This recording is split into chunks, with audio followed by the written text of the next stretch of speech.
Hello students, today we are going to learn and understand about the chapter 4 from Flamingo titled as The Rat Trap by Selma Lagerlöf. About the author, Selma Lagerlöf was a Swedish writer whose stories have been translated into many languages. This story is set in the middle of the mines of Sweden, which are rich in iron ore. The story is narrated in the manner of a fairy tale. It gives us the message that the emotions of love and acceptance can reform others. Theme of the story is that most human beings are prone to fall into the trap of material benefit. However, every human being has an essential goodness that can be awakened through understanding and love. A human being has the tendency to redeem himself from dishonest ways. Let's move to the summary of the story. Once there was a man who used to sell small rat traps made up of wire. These rat traps were made by him in his free time. He used to collect the material required by begging from stores or big farms. Still, his business was not earning him any profits. Therefore, he had to beg or steal in order to survive. His clothes were old and torn, his cheeks were lowered inside due to malnutrition.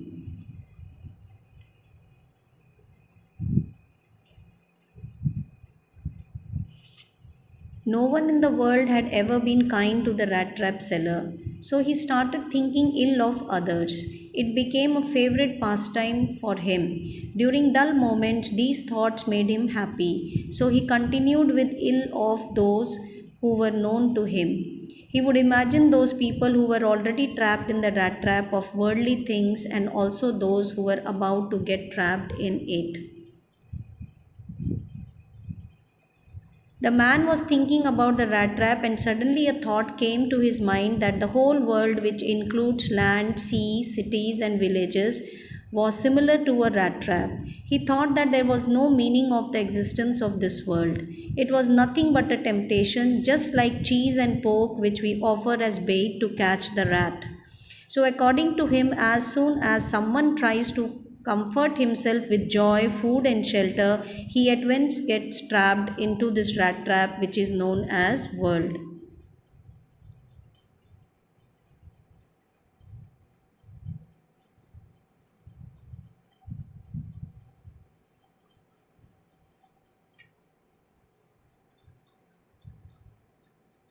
One day, the rat trap seller was walking very slowly. He saw a little grey cottage which stood by the road.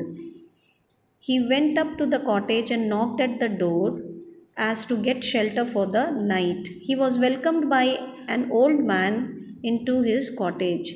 He was a lonely old man without wife and kids. The old man was happy to get company that night and gave him some forage to eat and then shared his tobacco with the guest. After this, both played cards till bedtime. The rat trap seller felt that the old man was not only liberal in sharing his porridge but also with his secrets. He tells him that he was a rich man when he used to work on the rented farm. As he was old now, he couldn't work, so he had to depend upon his cow for his living. The cow gave enough milk every day to be sold in the factory that produced cheese and cream. The old man said that he was able to earn 30 kronos last month because of the cow's milk. The rat trap seller did not believe the old man's word that a cow would earn him so much. Therefore, the old man took the leather pouch which hung on the window and took out 3 notes of 10 kroner each, which were old and crushed. He showed these currency notes to him to make him believe and kept them back in the pouch. Next morning, both the rat trap seller and the crofter woke up early in as the crofter was in a hurry to milk his cow. The rat trap seller felt as the owner of the house had awakened, so he should also leave the bed. They both came out of the cottage at the same time. The old man locked the door and went to his work. The rat trap seller also thanked him and went to his own way. About half an hour, the rat trap seller returned to the cottage and he broke down the window pane where the pouch hung. He took out the money, kept it in his pocket, put the pouch back at his place, and walked off. The peddler was quite happy as he had money in his pocket. He then thought of walking through the forest as it was unsafe to walk on the highway because he feared being caught. So initially it was not difficult to walk through the forest, but later on it got confusing for him as he forgot his way. He tried hard to walk in the right direction but in vain as he found himself at the same place again and again. At this point of time, he started thinking that now he himself was caught in the trap of the world just like other people. The forest seemed like a prison full of trunks and branches. It was like an impassable prison.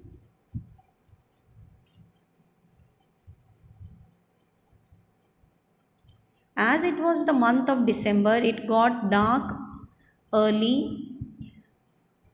The danger to his life increased, and so did his feeling of being hopeless. There was no way left for him, so he sat on the ground and was so tired and terrified that he thought this was his last moment and soon he would die. As he laid his head on the ground, he heard a very strong, regular sound. It was a hard sound that was coming at the regular intervals.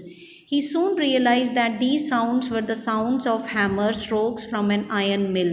He thought that he could find some people nearby. With this thought, he gathered some strength and started to walk with great difficulty towards the direction of the sound. The Ramsjo iron mill was a large plant which had shut down few years ago. It had smelter, rolling mill and a forge. In summers, long flat-bottomed boat carrying the material would come down the canal which led to the large inland lake for supplying material to the mill, and in winters the roads turned black because of the coal dust.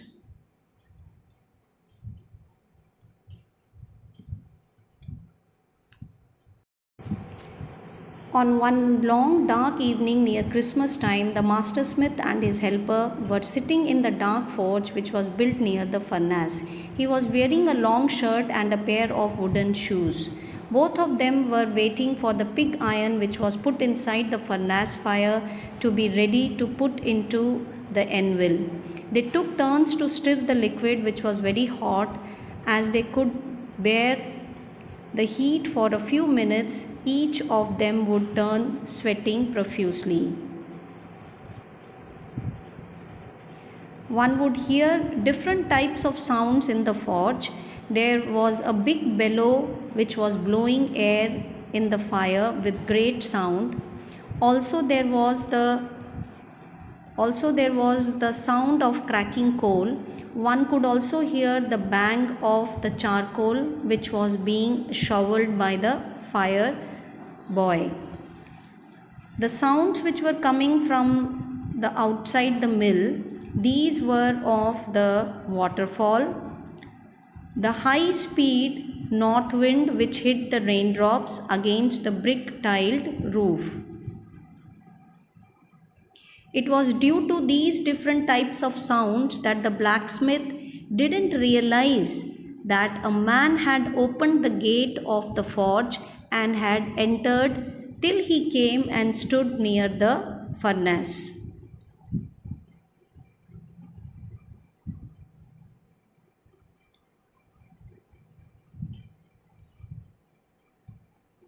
Many homeless people used to get attracted to the lights of the forge which peeked through the window panes which were covered with the black powder of burned coal. They would seek shelter there. They would warm themselves with the help of the burning fire. As the blacksmiths were accustomed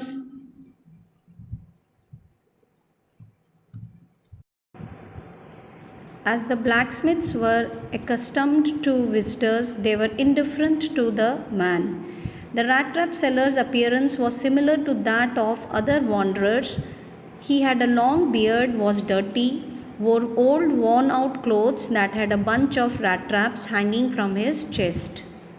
The peddler tried to seek permission from the blacksmith so that he could stay in the forge for the night.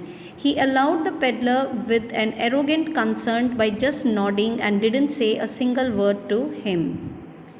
The peddler also said nothing because his main aim was to warm himself and sleep. The owner of the Ramsjo iron mill in those days was a very ambitious person whose aim was to sell only the finest iron into the market. Therefore, he used to keep a check on the workers both during the night and day. The owner was on a night inspection visit when the peddler entered the forge. Unlike the blacksmiths, the ironmaster at once noticed the peddler, who was sitting so close to the furnace that steam was coming out of his torn clothes. He not only went near him but also removed the wanderer's hat that was bent to one side so that he could see the man's face clearly. When the ironmaster took off the peddler's hat, he mistook him as an old acquaintance, Nils Olof. The peddler didn't know him, nor had he seen this man before. But he thought that if this man mistook him as his old companion and gave him some money out of pity, then it would be a good thing. Therefore, he didn't let him know that he had mistaken him as Nils Olof. So, the peddler started a conversation with the ironmaster by saying that things didn't went well with him. To this, the ironmaster replied that he had made a big mistake by leaving the regiment. He also added that if he would have been working in the regiment when he resigned, he wouldn't have let him do so. Later on, he invited him to his home. The rat trap seller didn't find it to be a good idea to visit the ironmaster's place. He was frightened with the idea of visiting to the large house of an old soldier, which according to him was not safe. After all, he had stolen money with him. He didn't want to put himself in danger. His intentions were to sleep in the forge and then go away from there without even being noticed. The ironmaster was aware of his friend's miserable condition, so he tried to make him comfortable by saying that he should feel free to come to his home, as he also told him that his wife was no more and added that he must be aware of this. Then he let him know that both his sons were settled abroad. Only he and his daughter were left alone at home. He invited him to celebrate Christmas with his family so that he and his daughter may have good company at the Christmas feast. Though the ironmaster made many attempts to invite him, the peddler didn't accept his invitation. So at last he says to the blacksmith Strigenstrom that it seemed that Captain von Stahl wanted to stay with him in the forge. Then he laughed and went away, but the blacksmith knew that he was hiding something. After a gap of half an hour, the ironmaster sent his daughter. He hoped that his daughter may bring his friend home, as he believed that she was better in persuading others. The ironmaster's daughter entered the mill with her attendant who was carrying a big fur coat. She was a humble girl who was very shy. When she entered, everyone was busy the same way as they had been earlier. The blacksmith was still sitting on the bench with his trainee and was working on the iron. She went up to the peddler and lifted his hat. The peddler slept with one eye open, and as soon as he saw her, he got shocked and jumped up. She introduced herself as Edla Wilmanson and was sorry to hear about the hard times that he was facing. Edla had sympathy for the peddler, but then she noticed that the reason behind his fear could be either he had committed robbery or jailbreak. So she said that he was free to leave their house at any time, but she wanted him to stay with the family just for the Christmas Eve. The peddler wore the fur coat offered by the valet and started following the lady. He didn't even bother to notice the other people in the room. On the way to the house, the peddler felt that as if he had committed a crime and he would be punished for it. The next day was Christmas Eve. Both the ironmaster and his daughter were at the dining table. The ironmaster said to his daughter that they had to do something good for the peddler and should try to find some better job for him. The ironmaster's daughter said that it was strange to see that the peddler had been in such hard times and was doubtful whether the man had been educated. Hearing this, the ironmaster clarified that it was due to his bad condition. He also added that the man would have behaved differently after getting clean and dressed up.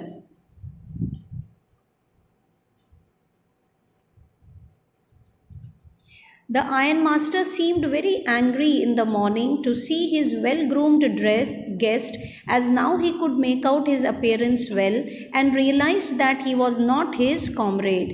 He understood that he mistook some stranger as his old friend. He screamed at him and asked him to explain. The peddler knew that the ironmaster could make out that he was not his old friend. As he already knew this, he was ready for the consequences and felt that the luxurious treatment was about to end. He tried to explain that he should not be blamed. He said that he was just begging for a stay in the forge. He also said that he had not harmed anyone and was ready to wear his rags again. To this, the ironmaster hesitated and said that the peddler had not been quite honest, so he wanted to call the sheriff.